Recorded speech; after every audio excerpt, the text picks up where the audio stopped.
गली गली मोहल्ले मोहल्ले आपने तरह तरह के मंदिर पैदा कर दिए।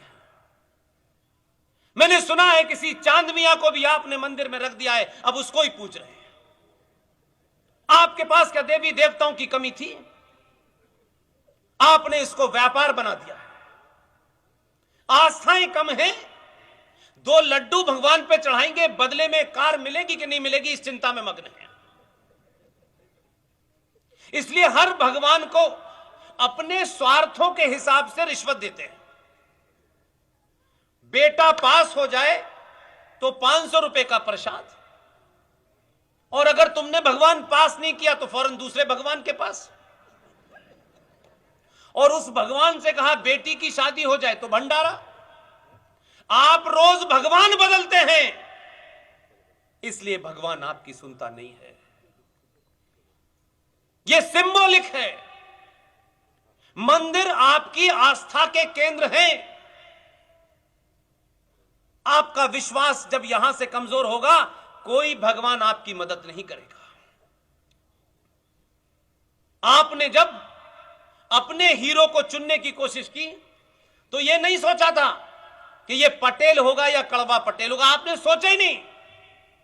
आपने अपने स्वार्थों से ऊपर उठ के जब आदमी को चुना, वो पूरी दुनिया में आधा आस्तीन का कुर्ता पहने घूम रहा है। फैशन डिजाइनर कहते हैं ये तो सोचे नहीं था हमने कभी।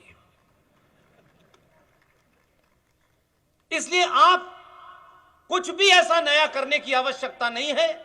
पहली और आपकी मेरी आपसे विनती है, थोड़ी देर के लिए, कुछ सालों के लिए अपने निजी स्वार्थ, अपनी जाति, कुछ नफा नुकसान को छोड़ दीजिए। 700 सालों में करोड़ों करोड़ों हमारे नुकसान हो चुके हैं, आस्था के केंद्र जा चुके हैं, हम बिल्कुल हवा में खड़े हैं। आपको मुझे एक मौका मिला है। मैं 1947 में नहीं था, हजारों लोग 1947 में नहीं थे, लेकिन इतिहास आपको एक मौका दे रहा है। एक क्षण आपको मिला है कि इस 2022 के भारत में आप अपना रास्ता चुनिए, अपना काम चुनिए और उसको पूरी तन्मयता से, लगन से उसे आप अंजाम दीजिए। जिन्होंने 1947 से लेकर के महापाप किए हैं, उनको आज यही देश के लोग कब्रों से निकाल करके हिसाब पूछ रहे हैं। उनके वंशज मानसिक रूप से इतने दिवालिये हो गए हैं कि आलू से सोना बना रहे हैं,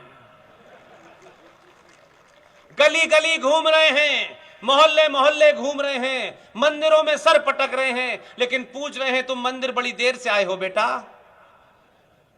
हमने पहले ही एक आदमी को भेज दिया है जो मंदिर स्थापित कर रहा है आजकल, इसलिए तुम्हारी अब जरूरत नहीं है। ऐसे लोग परेशान हैं और हम उनके बारे में नए नए रोज तथ्य आते हैं। और यह ध्यान रखिएगा, जो लोग अपने जिंदा रहते सब कुछ प्राप्त करने की कोशिश करते हैं, उन्हें इतिहास नहीं याद करता। जो सब कुछ करके चले जाते हैं, भले ही कुछ लोग उसको दबा दें, उसको छुपा दें, उसके बारे में गलत लिख दें, इतिहास की यही सबसे बड़ी ताकत है, सच की यही सबसे बड़ी ताकत है कि जितनी नीचे उसे दफनाया जाता है, समय आने पर उसकी नीति यह होती है कि वो सच पूरी ताकत से बाहर निकलता है और आपके सामने खड़ा हो जाता है। कुछ जाहिल रेगिस्तान से चले और उन्होंने कहा हम सबको समाप्त कर देंगे और हम तलवार के जोर पर पूरी दुनिया को फतेह कर लेंगे। उनकी समस्या यह है कि उन्होंने किताब में पढ़ लिया है कि जमीन चपटी है और लिख रहे हैं कि गोल है। गोल लिखने से स्कूल में पास हो जाते हैं, चपटी कहने से सब उतर जाता है, तो वहां कोई बात टिकती नहीं है, सब निकल जाता है। इसलिए आप अपनी तुलना किसी से नहीं कर सकते। और जब आप उस पूरे विस्तार रूप को नहीं समझ पाते तो आप आपको लगता है कि आपको कुछ नहीं करना, सब कुछ कथावाचक को करना है और भगवान को करना है। यह सच नहीं है। इसलिए सनातन कोई किताब नहीं है, कोई सोच नहीं है। सनातन शाश्वत प्रकृति है। इसलिए आज दुनिया में बड़ी बड़ी सभ्यताएं मिट गईं, सभ्यताओं को बचाने के लिए युद्ध हुए, हम खामोश रहे, तब भी बड़े बड़े आक्रांता आए, आपके हजारों मंदिरों को तोड़ा, लूटा, हमारी माओ बहनों के साथ रेप किया।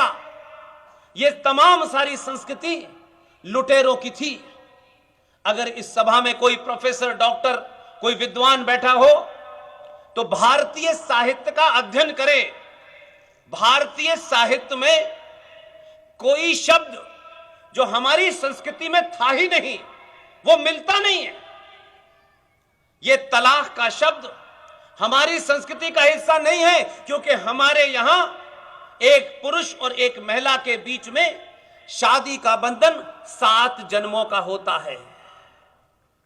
हमारे यहां जो रेगिस्तान से आए थे, उनके यहां शादी एक महिला और पुरुष के बीच में कॉन्ट्रैक्ट है। जैसे 2 बिजनेसमैन के बीच में कॉन्ट्रैक्ट होता है, वैसे ही कॉन्ट्रैक्ट है।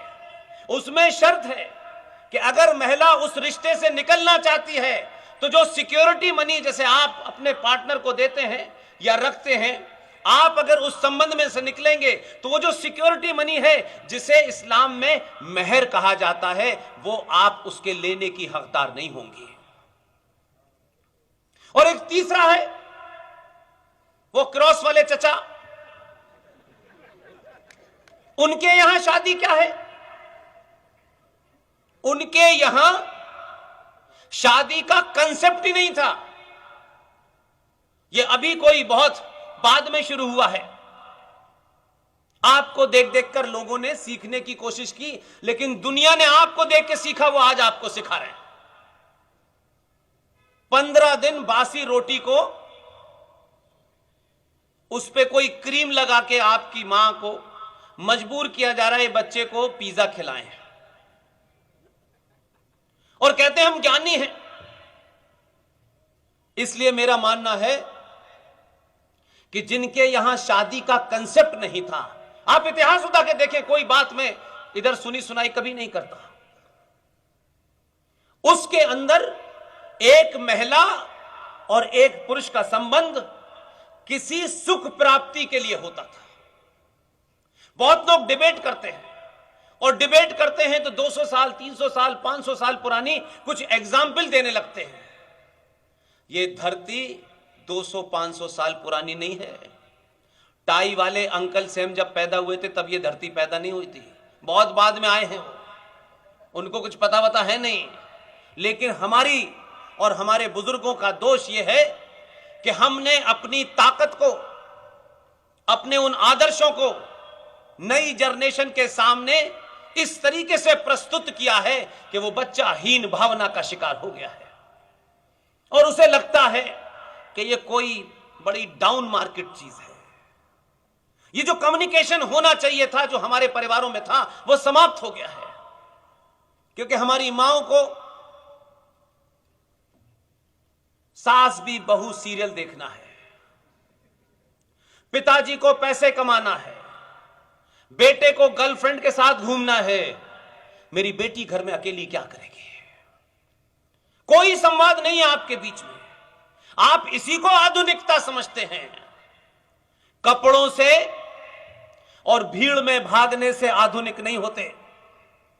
जो लोग हजारों हजारों साल पुरानी संस्कृति को इसलिए नहीं कि उससे आगे नहीं बढ़ना है, वही जड़ है। जो जड़ को छोड़ देते हैं वो जिंदा नहीं रहते।